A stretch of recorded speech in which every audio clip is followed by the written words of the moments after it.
Nous avons donc le choix entre repartir à zéro ou consolider les acquis de cet élan progressif en avançant main dans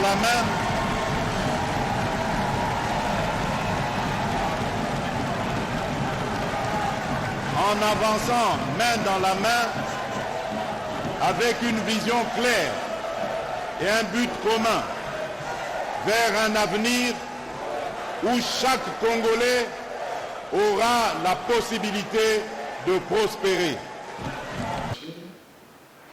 Vous verrez qu'il y a quand même des routes qui ont été construites. Et ces routes, on peut citer même certaines d'entre elles qui n'ont jamais existé depuis 1960. Un exemple, la route Nzolana, la route Elingesa et plusieurs autres routes. En ce qui concerne les infrastructures, il y a quand même cet accent sur l'aspect éducationnel qui a été vanté par le président de la République avec raison.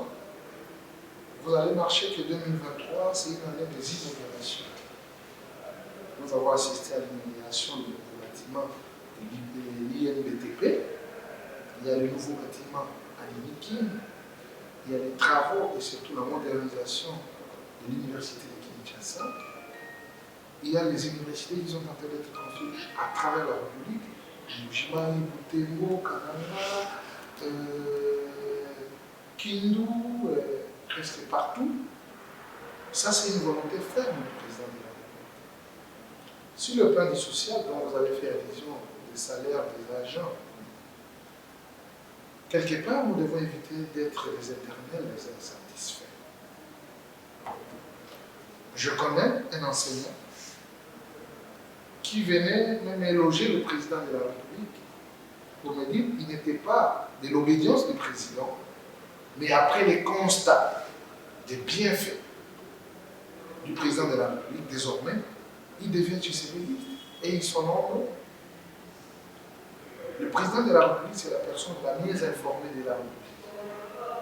Et si on s'est dit que le président a été trompé dans le discours, je dis non. Il n'est pas là pour lire le discours. Il suit la cour normale et surtout l'exécution de toutes les décisions qui sont prises par le Conseil des ministres et sous son impulsion aussi.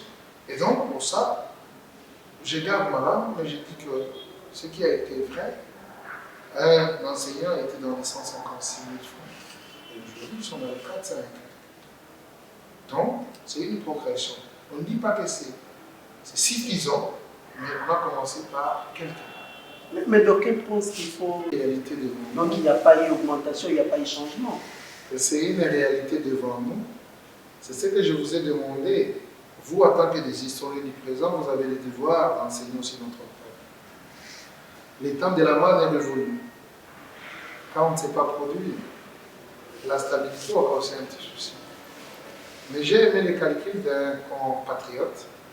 Quand il faisait 160 000 de son temps, 154 000 de son temps, et les 400 quelques aujourd'hui, et on a compris qu'il y a toujours l'augmentation dans ça. Et je ne mérite pas que nous puissions toujours nous focaliser sur les seuls points. Focalisons-nous aussi dans la gratuité de l'enseignement. C'est aussi le social. Quand vous prenez tout l'argent qui a été payé par nos parents, mais aujourd'hui ce n'est plus à l'actualité, je crois que c'est une progression. N'oubliez pas aussi la gratuité de la maternité. N'oublions pas aussi l'exploit diplomatique du président de la République, où le Congo a présidé plusieurs organisations à travers la région. Aujourd'hui, le Congo a retrouvé sa place sur la scène internationale. C'est sous le leadership du président de la République. C'est un bilan. Il devait dire tout ce qu'il a réalisé, ensemble avec son gouvernement, ensemble avec les siens. Et pourquoi ça fait mal aux autres? Quand quelqu'un parle de la vérité, c'est une vérité qui ne peut jamais être changée et ça restera indélébile. Sur le plan de la sécurité aussi, il faut y parler. Il y a cette montée en puissance de nos frères. Après avoir compris la loi de l'Omerta, Ok? Là où on pouvait mentir en silence, on pouvait détourner en silence, on s'est dit que non, on a l'effectif des 80 000 qui sont 20 000. Alors les 40 000, où est-ce que cet argent a été affecté?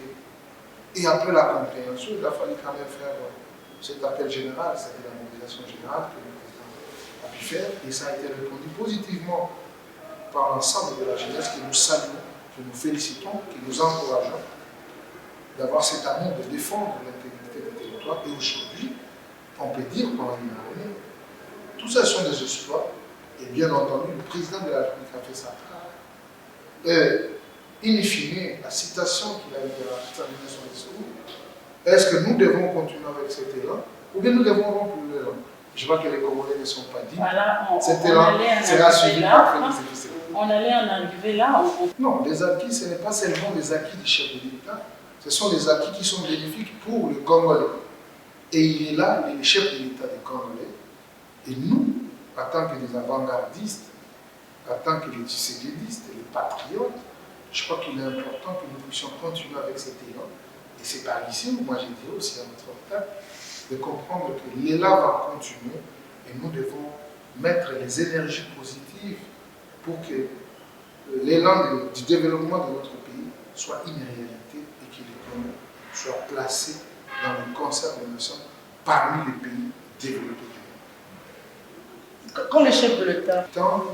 On peut aller dans les exemples banals. Il a travaillé pendant 18 ans, il a tué notre zoo. Il n'y a que les moustiques et les cancrets là. Tout c'est pour lui et il faut aller visiter Kinga 4. Ça, ce n'est pas un secret pour personne. On a tué la SNCC. C'est toujours ces gens-là dont vous faites allusion. Ils ont retourné le pays à combien d'années? Ils ont tué la MIBA.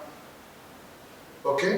Ils ont pris l'argent du trésor pour faire leurs boutiques, leurs supermarchés. Le palais du peuple que vous avez utilisé hier a été laissé pendant... Non, ils ont connecté les cartes bancaires pour leurs faits privés. Je crois que le président de la République a parlé de ses 5 ans, pour dire, est-ce que nous devons encore commencer à zéro ou bien nous devons répartir de là où nous sommes pour que le développement soit continué. C'est une question aux esprits avisés pour comprendre qu'il n'y a personne qui fera le tout. Celui qui peut faire 1, 2, vous avez cité Mobutu, aujourd'hui nous avons le palais du peuple. Nous avons quoi? Le stade des martyrs, c'est bénéfique. Aujourd'hui nous avons des salles, des gymnases à travers la ville de Kinshasa. Nous avons pu organiser la francophonie, les infrastructures qui ont été mises en place seront bénéfiques pour les Congolais. Et en face du palais du peuple, on va inaugurer les centres sportifs d'Afrique. Ça sera sous Félix Tshisekedi et cet acte restera un lieu. Donc, celui qui peut s'acharner au dire du président de la République, il a manqué à faire. Il doit se focaliser sur ce qu'il va amener comme programme devant le peuple. Mais Félix Tshisekedi est venu avec du concret, ce qu'il a fait pour la population, et il doit continuer. Et nous pensons qu'il n'y a pas un meilleur plus que lui.